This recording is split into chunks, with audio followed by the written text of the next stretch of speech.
Call of Duty Zombies started as a small Easter egg for those that beat World at War story mode and stay after the credits. And now, it's a dedicated game mode that finds itself in many Call of Duties, even when the original creator, Treyarch, isn't involved.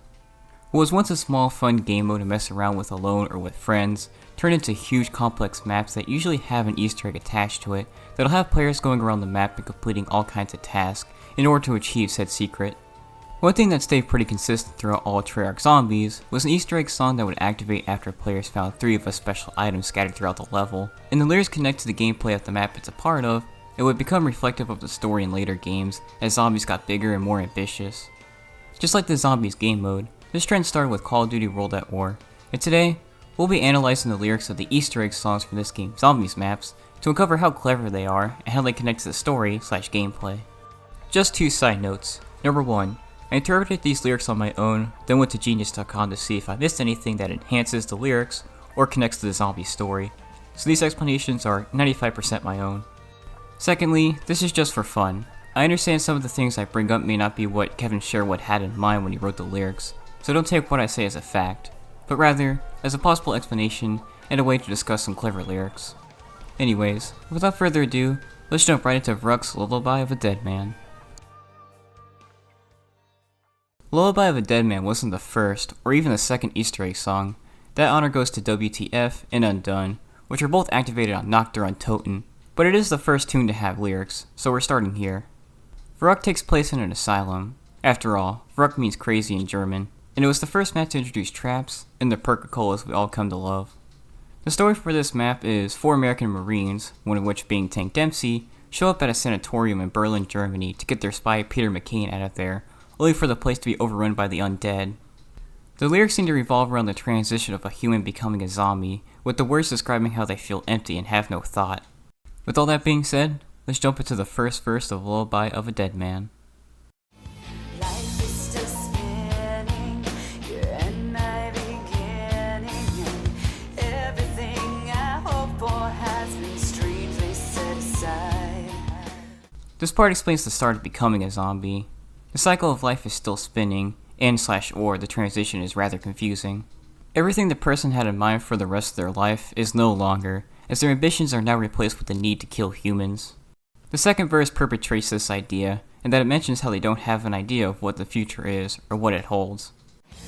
I know when you're sleeping, I know the things you're dreaming, and I know you will never give up and die. The last sentence is pretty easy to understand. The zombies keep coming, so as long as the player lives, the undead will keep rising no matter how many of them it takes. As for the first 2 sentences, I think it's probably about how the survivors have to constantly think about running away from and decimating the zombies, so that's all they think about. It fills up their conscious and unconscious mind. Conscious fulfilling, the darkness revealing, all thoughts and insecurities are shining like the sun. The zombies will relentlessly chase and kill the survivors, so they will show off their evil because they have no sense of morality or immorality for that matter. Eyes are deceiving, your mind will stop breathing, and all that you are made of will now rightly become mine.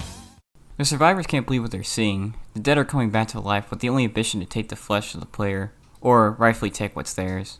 A human took their life, so they can take a human's life. Father, why have you forsaken me? My life is gone. Obviously, the zombies are asking why they must live again, only to be merciless creatures. I love when you're weeping. Even death can't stop this feeling. The undead get a kick out of the human's fear. They know they're getting to them, and a feeling that continues to their born-again state. Moving on, we have Shi No Numa's The One. This map introduced the rest of the Ultimates crew, Richtofen, Nikolai, and Takio, along with the Hellhounds, Wonderwaffle, and Moving Mystery Box. The song continues with the transition motif, and it does it in a slower, more depressive way. I wonder if that was done to be reflective of the water players had to trudge through in this map to move around. Alright, now into the lyrics.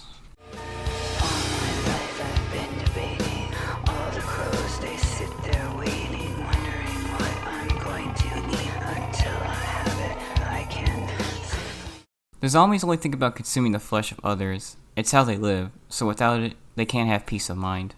Crows could also be symbolism, considering they're often used to represent misfortune or death. Once again, the second verse reiterates the first. The undead can't wait for the humans to die. They have to kill them in order to survive. Keep in mind the "your heart's not beating anymore" lyric.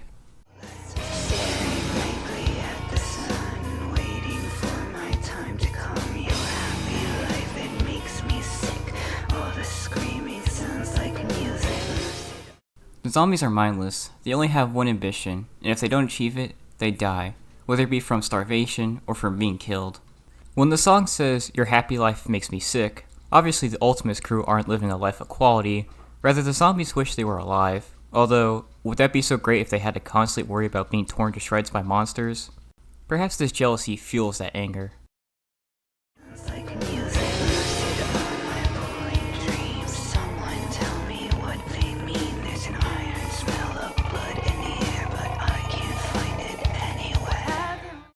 Lucid are my pulling dreams could maybe be how the zombies feel like they're in a dream due to how unreal their new life feels.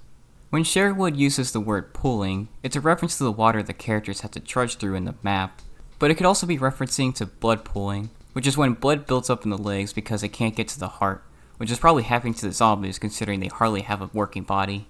This is further backed up by the second verse's "your heart's not beating anymore."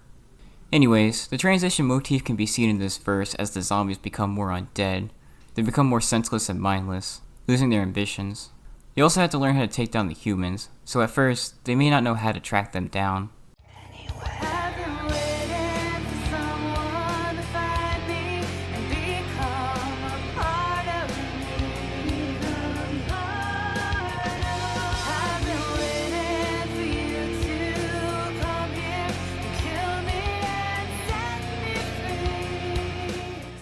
The zombies want to kill the humans for their flesh, and when that happens, the humans become a zombie themselves.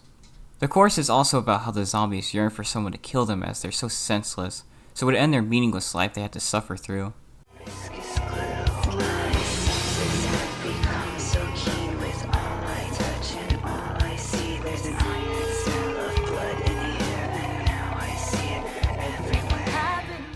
These last verses seem to indicate the zombies' transition is complete, as they start to become more and more obsessed with the humans. Their senses are developed to the point where just the scent of blood makes them go crazy, and it's all they can see and think about. Last but not least, we end up at Der Riese. Der Riese was certainly an unforgettable map, with its teleporter mechanics, and the first ever appearance of Pack-a-Punch. Well, that war certainly went out with a bang with this map. It seems Beat of Annihilation could be interpreted as from the humans' perspective and the zombies' perspective. Since Shi No Numa indicated the zombies have finally understood their role and new life, the transition motif is not brought up again. Rather, being undead is another day in their life. Before delving into the lyrics, I had to mention some of the story for this one. I don't want to get super deep into it, but part of it is important to the lyrics. So for now, just know, there was two scientists named Ludwig Maxis and Edward Richtofen, who had a team called Group 935 that experimented on element 115, which is essentially the thing that makes the zombies what they are. Maxis had a daughter named Samantha, who Richtofen experimented on, and over time, came to hate both of these people. This little girl, let me tell ya, she's very important to this story, so remember her for future zombies videos. One day, after an experiment went wrong, Richtofen betrays the two and sends Samantha to the moon, where she gets trapped in a device called the MPD, which he uses to control the zombies. Maxis reunites with his daughter, and he commands her to kill the rest of Group 935. Okay, with that out of the way, let's get into the lyrics. My atrocities come by way of reciprocity. I'm chewing the bones of my own. The first part of this verse is from Samantha's point of view. Reciprocity means a mutual exchange, so while Samantha is trapped in the MPD, she can control her zombies, aka her atrocities, to get revenge. Anyways, reprieve means to cancel or delay a punishment. So maybe the survivors are delaying their inevitable death, or the zombies weren't granted death, so they're still living. Also, chewing the bone is a nod to the undead, cause, they eat humans. Death be my dignity, execute hemlock philosophy. Poison fills the cup of the carpenter. Death could be the humans and the zombies' dignity, as it would end both their painful existences. Hemlocks are poisonous flowers, so they can kill like both parties do to each other. Hemlocks might be hitting at Samantha too. Flowers are symbolism for purity and innocence, so compare that to Samantha, who was just a little girl before she got involved in controlling the zombies and trying to kill humans. The cup of the carpenter is the Holy Grail, or the cup of Jesus Christ, so it could be another way of saying the morality and purity Jesus preached is being tainted by the killing from both sides. Also, when I looked up Cup of the Carpenter, everything that showed up was related to Indiana Jones, so maybe Kevin Sherwood was a big fan of the franchise.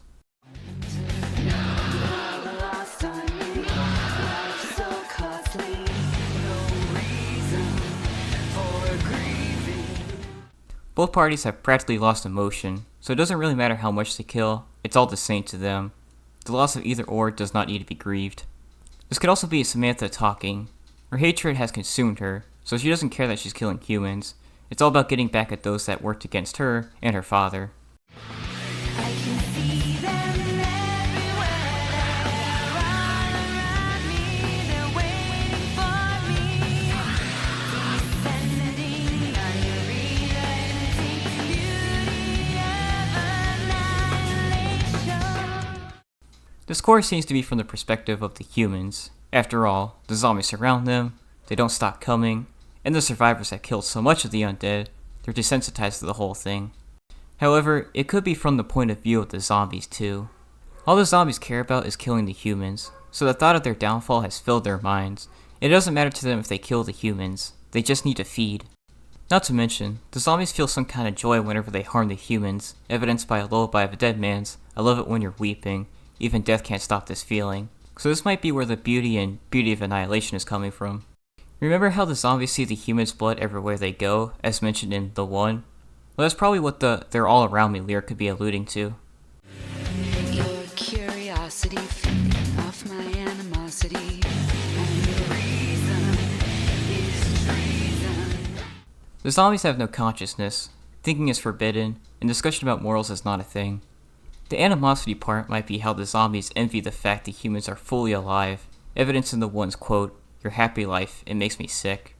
Your curiosity feeding off my animosity could also be a call out to how Richtofen experimented on Samantha, and how they came to both despise each other.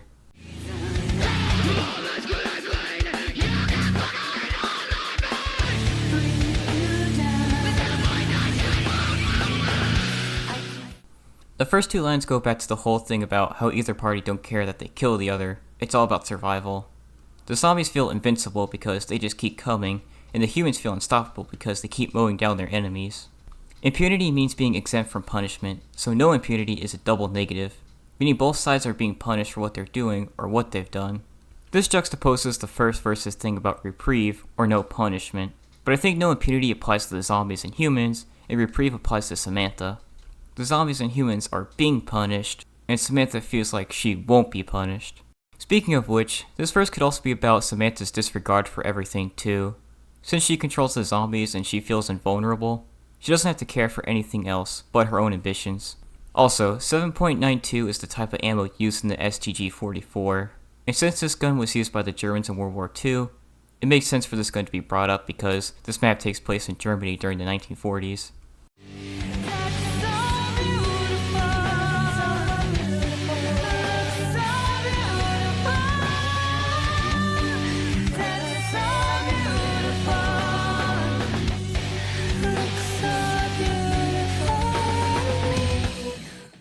The zombies and humans have become so desensitized to death and killing, it's starting to become appealing and attractive to both parties. Killing is good for zombies and humans because it's how they survive.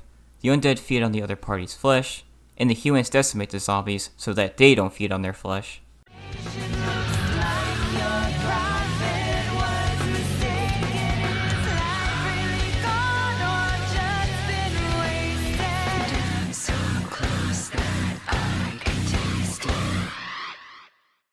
Your prophet may have been mistaken either because Jesus' preachings have no place in this undead environment, Jesus is never coming back as evidenced by everything that's happened in games so far, or perhaps Jesus wasn't the only one that could come back from the dead.